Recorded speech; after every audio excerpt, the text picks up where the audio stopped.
읽으면서 당신은 뜨거운 전도자입니다. 시작. 당신은 뜨거운 전도자입니다. 오늘 예배를 통하여, 말씀을 통하여 뜨거운 전도자들이 될 수 있기를 소망합니다. 여러분, 끈기라는 단어 어떻게 생각하십니까? 여러분들은 끈기가 있으십니까? 지금까지 살아오시면서 어떤 일에 대해서, 무엇에 대해서 끈기 있게 한번 해보셨습니까? 영국의 시인이자 평론가인 사무엘 존스는 이런 얘기를 했습니다.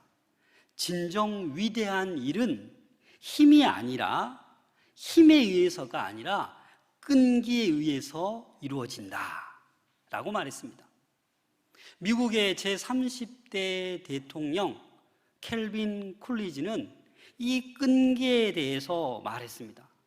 이 세상의 그 무엇도 이 끈기를 대신할 수 없다라고 얘기했습니다. 재능도 대신할 수 없다. 재능 있는 사람이 많지만 성공하지 못한 사람이 너무나도 많다. 천재성도 대신할 수 없다. 천재성을 가지고 있지만 빛을 보지 못한 사람이 널려 있다. 교육도 끈기를 대신할 수 없다. 이 세상은 교육받은 불황자들이 가득하다라고 말하고 있습니다. 여러분, 끈기가 있으십니까? 끈기가 그 어떠한 힘보다도 위대하고 많은 일을 행할 수 있다라는 겁니다. 제가 이렇게 보면 운동을 잘하게 생겼습니까? 못하게 생겼습니까? 네, 중간 정도예요, 중간. 모든 것을 조금씩 할 줄 알아요. 그럼 제가 20대 초반에 저기 시골로 성경학교 봉사로 갔는데 냇가가 있잖아요. 그때 제가 수영을 할 줄 몰랐어요. 그 아이들하고 냇가에서 놀아주는데 수영하는 척, 이 손 짚고 와 수영한다고 이렇게 했는데 아이들이 그걸 발견한 거예요. 아, 선생님은 어른인데 수영도 못하냐고. 깊은 물에 제가 못 들어가죠. 빠져 죽잖아요. 그래서 그때부터 언젠가는 내가 수영을 배우고야 말겠다. 이 아이들에게 이 망신살, 언젠가는 수영을 배워야지. 그래서 기회가 와서 수영에 등록했습니다. 수영하시는 분들 계시죠? 5개월 만에 제가 접영을 했습니다. 별로 안 놀라시네요. 하루도 빠짐없이 또 토요일이면 자유수영까지 가고, 처음에는 음파음파 따라하라 해서 이게 뭐 이러지 했는데 배우면 배울수록 놀라운 거예요. 그래서 제가 수영을 한 지 10년이 넘었습니다. 15년 정도. 지금은 안 하고 있죠. 근데 그때 제가 느낀 게 있습니다. 코치가 물을 잡으라는 거예요. 아니, 물병도 아닌데 물을 수영장에서 어떻게 잡냐고. 그렇게 막 얘기하다가 어느 정도 이제 상급반에 올라가고 뭐 20바퀴 돌라면 돌고 하다 보니까 물이 손에 잡히는 거예요. 그래서 여러분, 자유형을 해도 평형을 해도 접영을 해도 수영할 때는요, 물을 잡을 그 손에 느껴집니다. 그리고 힘을 빼야 되고, 이 물만 잡는 느낌이 오면 발로도 물을 잡습니다. 그러면 그 운동 수영에 대해서 어느 정도 경지에 오르게 되는 거예요. 오늘 본문 말씀은요, 이 누가복음에만 나오는 말씀이에요. 예수님께서 비유로 말씀해 주시고 계시는데 이 끈기에 대해서 얘기하고 있는 거예요. 어떤 끈기를 얘기하고 있습니까? 기도에 대해서. 여러분들 기도하면서 어느 정도 끈기 있게 기도해 보셨습니까? 몇 년 동안 끈기 있게 기도해 보셨습니까? 오늘 본문 말씀을 통해서 이 끈기에 대해서, 끊임없는 기도, 항상 기도하는 것이 어떠한 것인지 함께 살펴보고자 합니다. 사실 성경 통독도 여러분 끈기 있게 해야 되는데, 처음에 창세기 열심히 시작하다가 홍해를 못 건너는 분이 너무 많아요. 홍해는 겨우 건넜어요. 그래서 레위기 힘든 거 건넜는데 또 가나안 땅을 못 들어가요. 그래서 통독할 때마다 매번 실패합니다. 아, 올해는 일독해야지. 그래서 우리 주보에도 보면 많은 분들은 벌써 8독, 9독 하시는데 1독이 쉽지 않습니다. 하지만 여러분, 끈기 있게 하셔야 합니다. 기도도 마찬가지인 거예요. 조금 기도하다 말고 아유 뭐 안 들어주나 보다 라고 우리는 쉽게 포기할 때가 있습니다. 오늘 본문에는 과부와 재판장의 비유를 들면서 우리 주님께서 말씀해 주고 있습니다. 사실 여러분, 오늘날 우리는 지금 너무나도 힘든 가운데 있습니다. 아마 우리 교회 성도들 가운데도 그 어느 때보다도 지금 힘든 상황에 있는 분들이 있을 거예요. 이 코로나 힘든 시간들을 이 3년 동안 넘어섰는데 또 어떤 일이 요즘 있습니까? 요즘 기준 금리가 몇 프로예요? 3%예요, 3%. 그러다 보니까 영끌족들, 비투족들 지금 난리가 났습니다. 대출을 몇 억씩 해가지고 했는데 이 이자가 너무 불어난 거예요. 그래서 너무 다들 힘들어하고, 그래서 지금 막 지옥 같다라고 하는 분들이 있습니다. 이렇게 우리는 이 기준 금리만 올라도 너무나도 우리의 삶이 힘들어집니다. 뭐 경제적인 것 뿐이겠습니까? 갑자기 병이 찾아오고 갑자기 어려운 일을 당하고 그런 어려운 일들이 우리에게 다가온다라는 겁니다. 오늘 본문에도 이 과부가 등장하는데 이 과부는 자세히 기록이 되어 있지 않지만 어떤 원한, 이걸 좀 해결해야겠는데 그래서 지금 재판장에게 찾아온 것입니다. 2절 말씀을 함께 읽겠습니다. 2절 시작. 이르시되 어떤 도시에 하나님을 두려워하지 않고 사람을 무시하는 한 재판장이 있는데, 이 재판장의 특징을 두 가지 얘기하고 있습니다. 그게 뭐예요? 하나님을 두려워하지 않는다. 여러분, 왜 두려워하지 않겠습니까? 이 재판장은 로마에서 임명받아서 파송된 행정관이에요. 그래서 하나님을 몰라요. 하나님을 경외할 줄 몰라요. 그래서 하나님을 두려워하지 않는 것입니다. 그리고 또 하나는 뭐예요? 사람을 무시합니다. 사람을 존중할 줄 알아야 되는데 지금 이 재판장은 사람을 어떻게 한다고요? 무시한다고요. 그래서 이 재판관의 정체성에 대해서 2절에도 이렇게 말하고 있고 또 4절에도 하나님을 두려워하지 않고 사람을 무시하는 재판관, 재판장이라고 그렇게 본문에는 표현하고 있습니다. 그런데 이 과부는 너무나도 억울한 거예요. 이 원한을 풀어야겠는데 재판장에게 찾아갔는데 재판장이 어떻게 합니까? 들어주지 않는 거예요. 그래서 본문에 보면 자주 찾아간다라고 하고 있습니다. 우리 3절 말씀 같이 읽겠습니다. 시작. 그 도시에 한 과부가 있어 자주 그에게 가서 내 원수에 대한 나의 원한을 풀어주소서 하되. 여러분, 이 과부는 가난한 사람이에요. 어려운 사람이에요.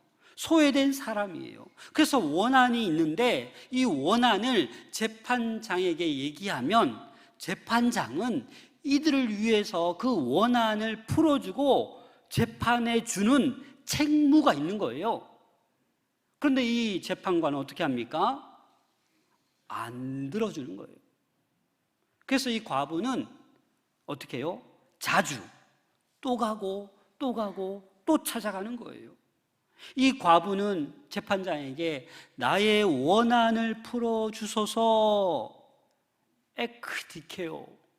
이 말은 헬라어로 어떤 의미냐면 원수를 갚아주세요, 복수해 주세요, 이런 의미예요.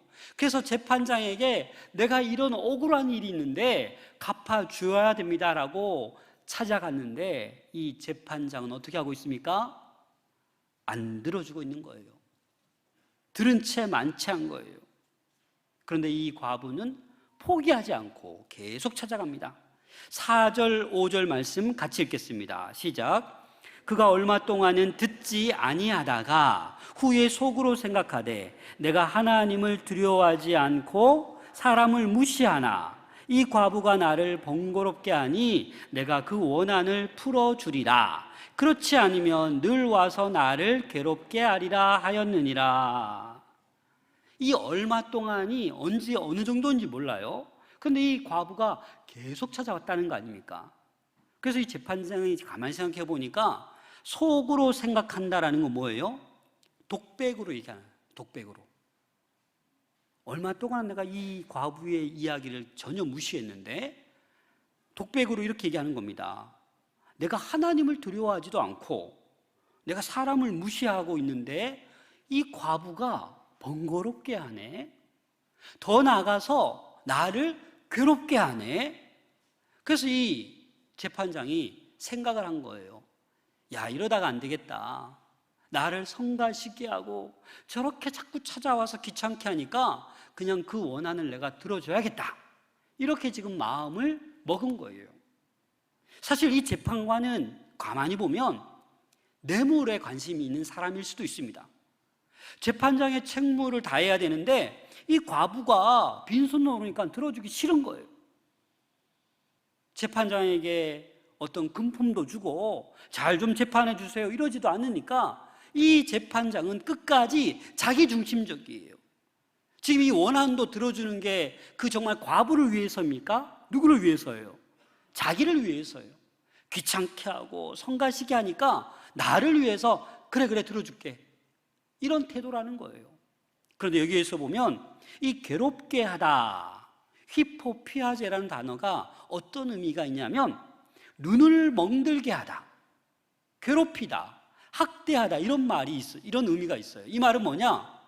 이 재판장이 가만히 보니까 이 과부가 원한을 품었는데 계속 찾아오는 거예요. 찾아올수록 더 어떻게 되겠습니까? 독이 가득하겠죠. 재판장을 원망하겠죠. 그래서 새한글 성경에 보니까 이 과부가 재판장에게 와서 후려치다라는 말이 있어요. 그래서 억울해서 이 재판장 안 내겠네 하고 후려칠까봐, 멍들까봐 지금 걱정하는 거예요. 그래서 그러면 안 되지. 그래서 이 재판장은 독백으로 뭐라 합니까? 이 과부의 원한을 들어줘야겠다 라고 하는 거예요.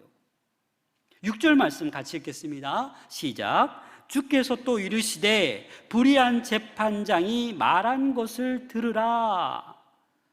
예수님께서 이 재판장에게 대한 정의를 내립니다. 뭐라고 합니까? 불의한 재판장. 왜요?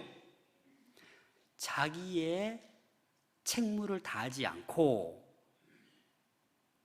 성가시다고 귀찮다고 해서 드디어 한참 만에 들어주는 이 불의한 재판관, 사람을 무시하는 사람.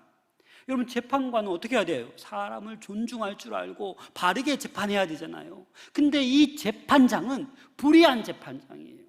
불의한 재판장도 성가시게 또 찾아오고 또 찾아와서 원한을 풀어달라고 하면 재판장이 들어주는데 이것을 여러분들 잘 보라라는 거예요. 자세히 새겨 들으라는 거예요, 제자들에게. 7절 말씀을 같이 읽겠습니다. 시작. 하물며 하나님께서 그 밤낮 부르짖는 택하신 자들의 원한을 풀어주지 아니하시겠느냐? 그들에게 오래 참으시겠느냐? 예수님께서는 그렇게 얘기하고 있는 거예요.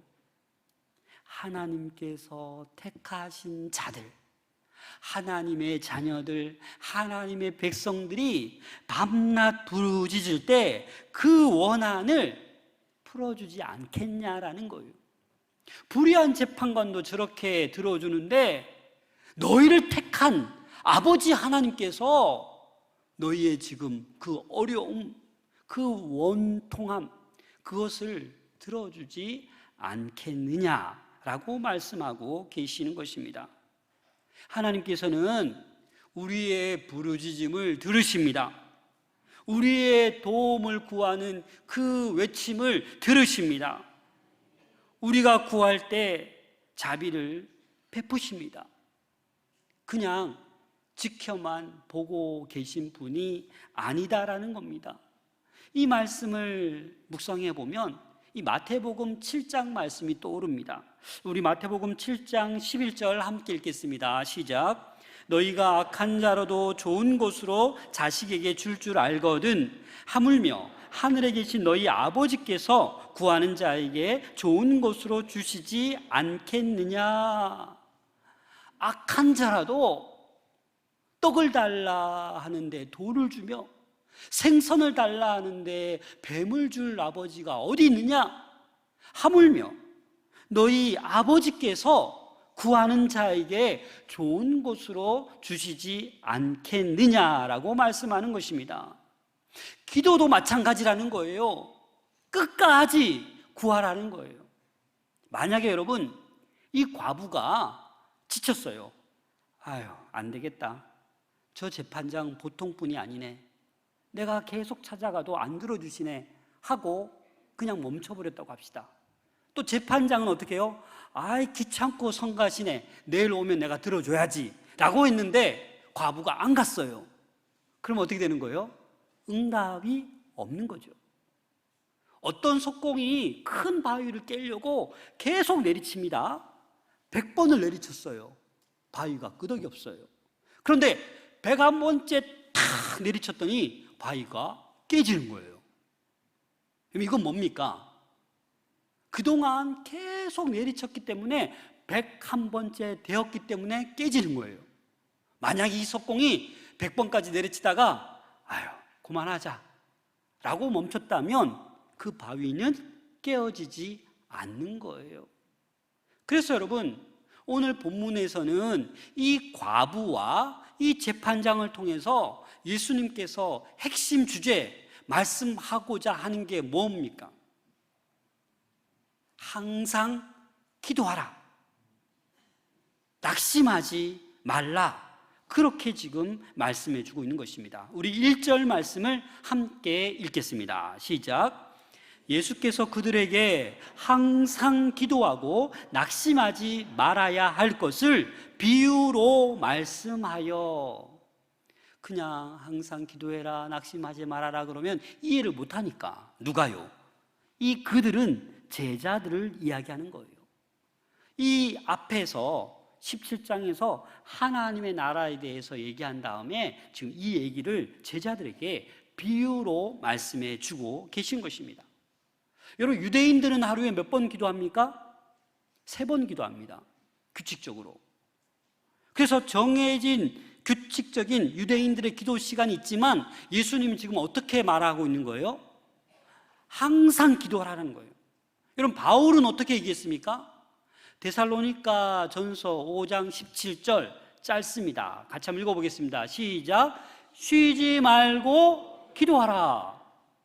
예수님도 항상 기도하라. 바울도 쉬지 말고 기도하라. 그렇기 때문에 여러분, 기도를 쉬면 어떻게 되는 겁니까? 안 되죠. 기도해야 될 일이 제목이 많은데 기도를 전혀 안 하고 있다? 안 되죠. 더 나가서 기도를 쉬고 있다라면 그것은 죄라고 할 수 있는 거예요.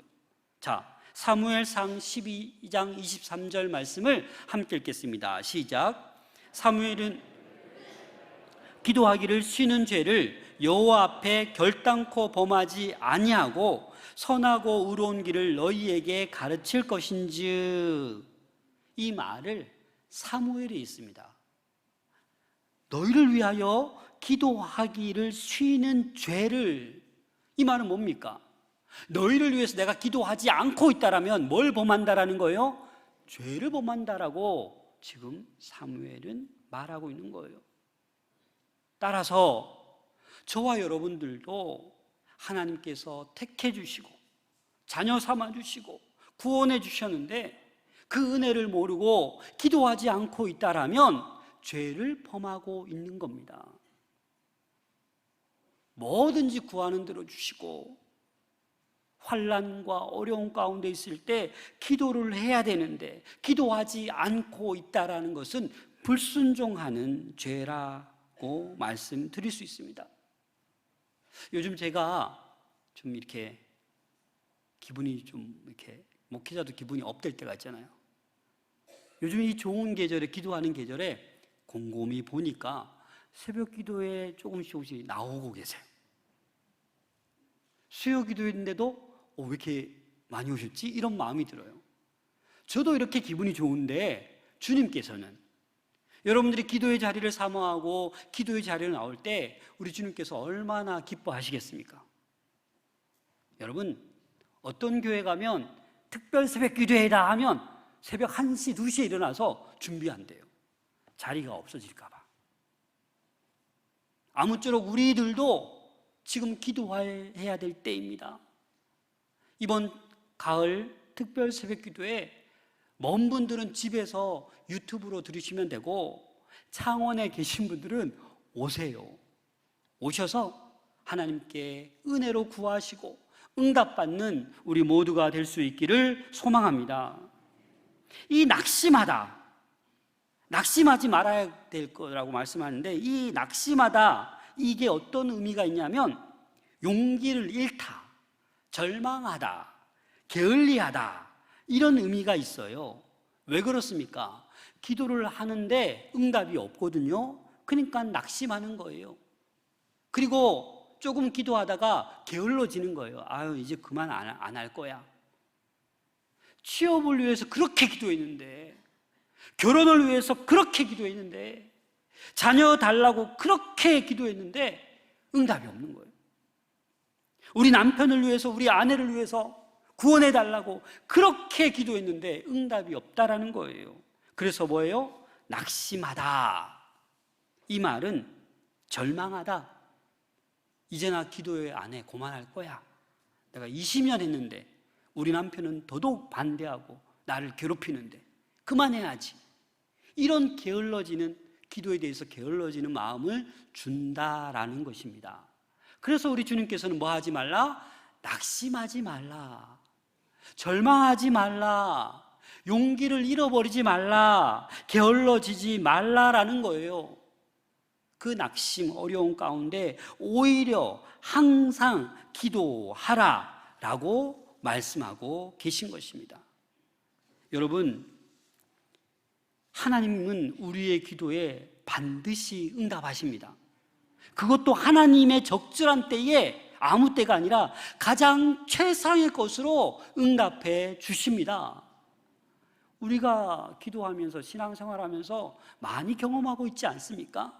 근데 그 경험을 잊어버려요. 우리는 자꾸 늘 새롭게 시작하는 것 같아요. 하나님께서 우리에게 응답해 주신 그 은혜의 축복을 잊지 않으시기를 부탁드립니다. 여기에서 항상 기도하라, 이 말은요, 매 순간 주님의 도움과 인도하심에 자신을 맡기라라는 말씀입니다.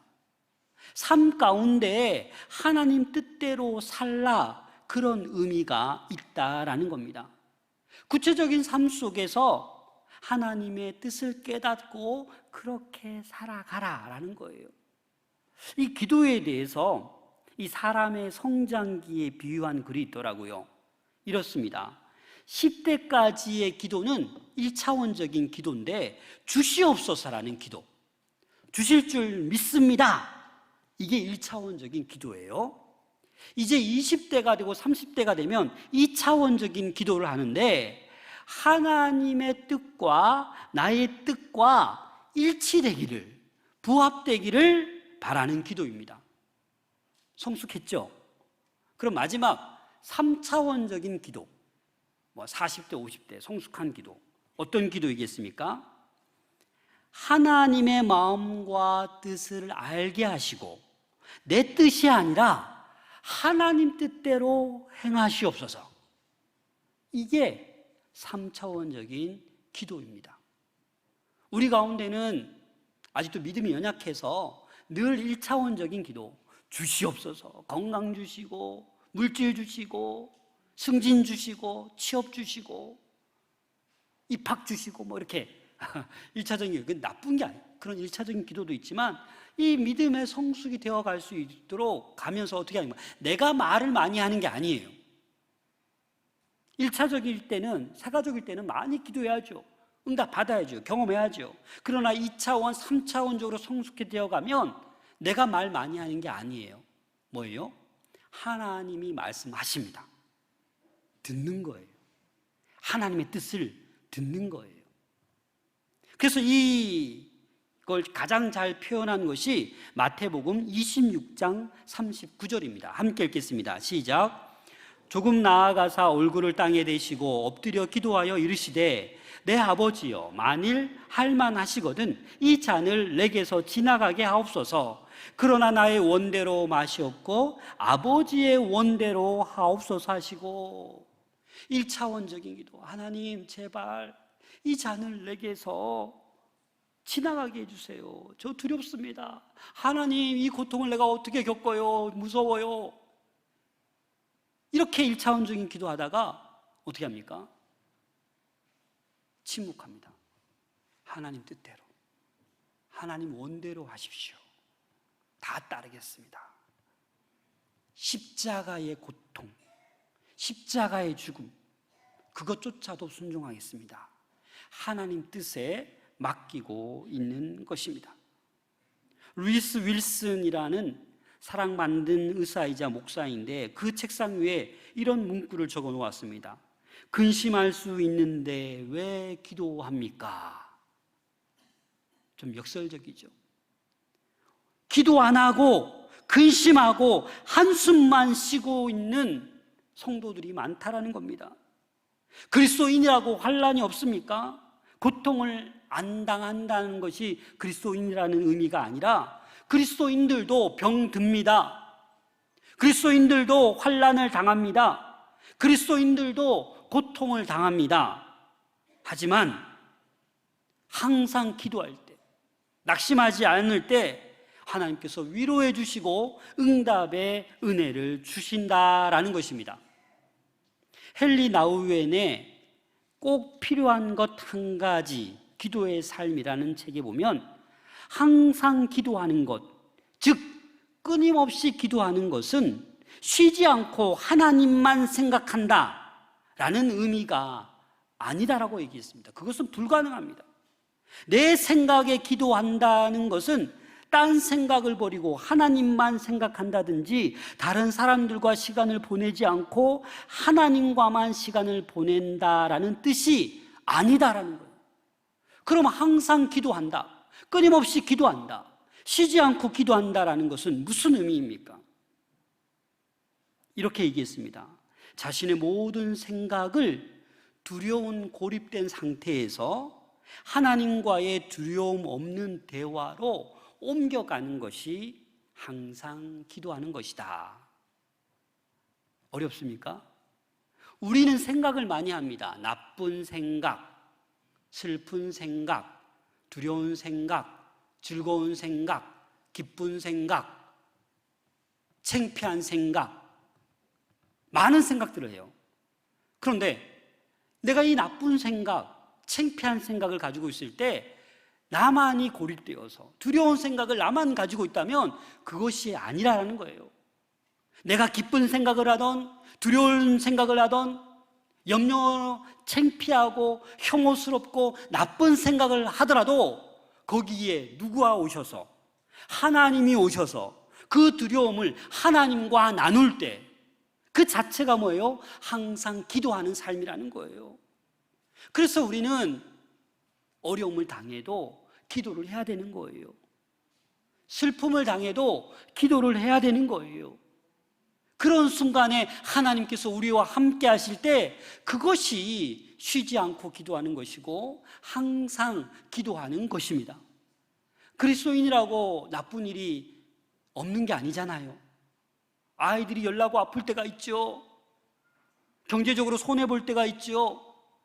그럴 때일수록 나만 고립되어서 어디 갇혀서 기도하는 것만, 10시간 내내 기도하는 것만 쉬지 말고 기도하는 것이 아니라 우리 삶 가운데 모든 환경에서 하나님과 대화할 때 그것이 쉬지 않고 항상 기도하는 것입니다.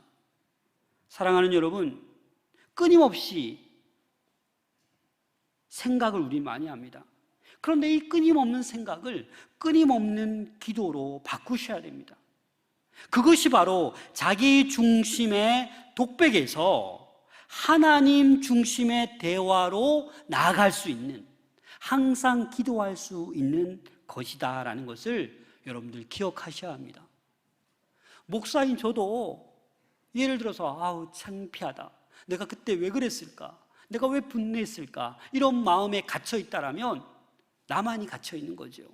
나의 독백이죠. 그렇지만 하나님 아시죠? 제가 실수했네요. 제가 원망했네요. 하나님 어떻게 할까요? 야, 너도 인간인데 그럴 수 있지. 그래, 괜찮다. 이제 깨달아서 좋네. 이게 바로 항상 기도하는 거라고요. 우리 삶 가운데, 우리 가정 가운데, 직장 가운데, 사회 가운데서 힘든 일이 있어도 그 생각에, 그것에 하나님을 초대하십시오. 그게 항상 기도하는 것입니다. 사랑하는 여러분, 이 과부가 어떤 원한인지 얘기하고 있지 않습니다. 그러나 우리는 우리에게 과부와 마찬가지로 살아가다 보면 억울한 일 당할 때가 많습니다. 원통한 일 당할 때가 있습니다. 사기도 당하고 배신도 당하고, 나는 정직하게 열심히 살았는데 손해보고, 호의를 베풀어 줬는데 오히려 악으로 되갚고, 이런 일을 당할 때 여러분 어떻게 합니까? 이 힘든 가운데 하나님을 초대하셔서 하나님과 함께 대화할 때 그것이 뭐예요? 항상 기도하는 거예요. 낙심하지 않을 수 있는 비결이라는 것입니다. 오늘 1절 말씀에 항상 기도하고 낙심하지 말아라, 이 말은 우리 기도에 반드시 응답하시겠다라는 약속의 말씀인 것입니다. 우리를 낙심시키지 않으시겠다라는 겁니다. 그 자리에서 항상 기도할 때 우리는 낙심하지 않을 줄로 믿습니다. 한 영혼 구원을 위해서, 가족 구원을 위해서, 이웃 구원을 위해서 복음 전하는 전도자의 사명을 감당하기 위해서 항상 기도하고 낙심하지 않는 우리 모든 성도들 될 수 있기를 소망합니다.